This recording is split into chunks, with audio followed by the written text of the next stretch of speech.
Let's take some quick updates on post-election matters from our correspondent in Kano, Ayodele Adenaye. Ayodele, over to you in Kano. How are things in Kano? Good morning, Rufai. Good morning, Dr. Abati. Good morning, Ayo.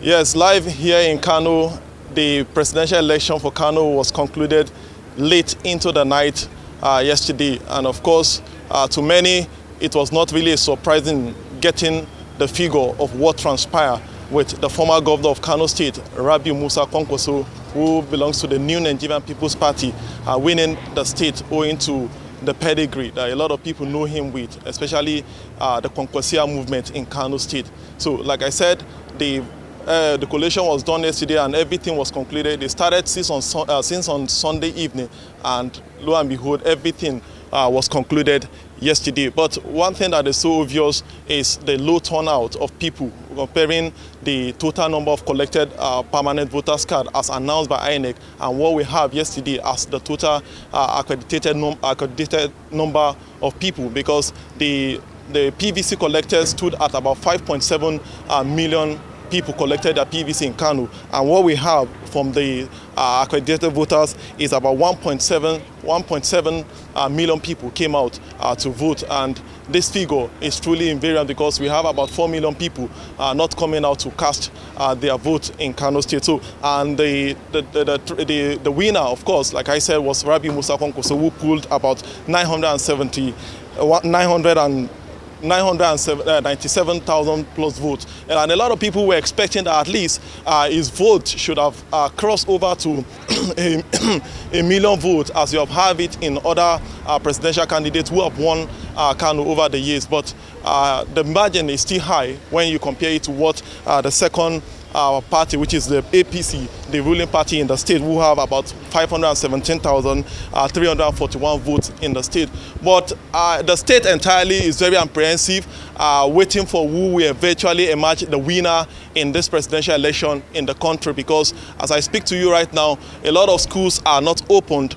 Some people are very apprehensive, like I said, scared of what will likely happen at the return. Some schools that we visited, we only saw children who belongs to the teachers. They just come, okay, let me come, since I'm coming to the school, I can also bring my child. But those who even send their children to come to school, some are already going back to pick up their children back home because nobody knows what will likely happen. But in all, everywhere is peaceful and people are going about their normal businesses. But in the course of the election within the state, there were a picket of violence, especially in places like Take, where the INEC office there was burnt, and we learned the police, according to their press release, about 4 persons were arrested from it. But the seat of the National House of Assembly in the state was also divided, but the NNPP also swept a lot of the reps' seat as against what the ruling APC have. And for the Senate, of course, NNPP have 2 in the state, while APC also have 1 in the state. Well, what will you say is the implication of this? Because ahead of the election, many people described NNPP as a party in Kano State and not elsewhere.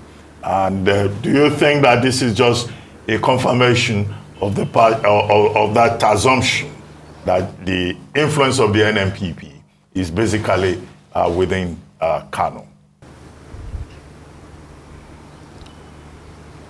Yes, thank you, Dr. Ruben. Of course, the influence of the NNPP is highly felt in Kano State for now, but the supporters and the leader of the team, of course, is hoping that this tsunami would likely move to other states before the next election, that is in 2027. Hopefully that other states too will also be captured, especially states that are in northwest Nigeria. Of course, they did a bit well too also in Jigawa State, which is just a neighboring state to Kano State. But like you said, in 2027, the leader of the party hopes that the party will have won more states, will win more states than what it's presently having in Kano State, especially in northwest of Nigeria, and hopefully subsequently it can also move to other parts of the country. But it's an encouraging result for them here in Kano State.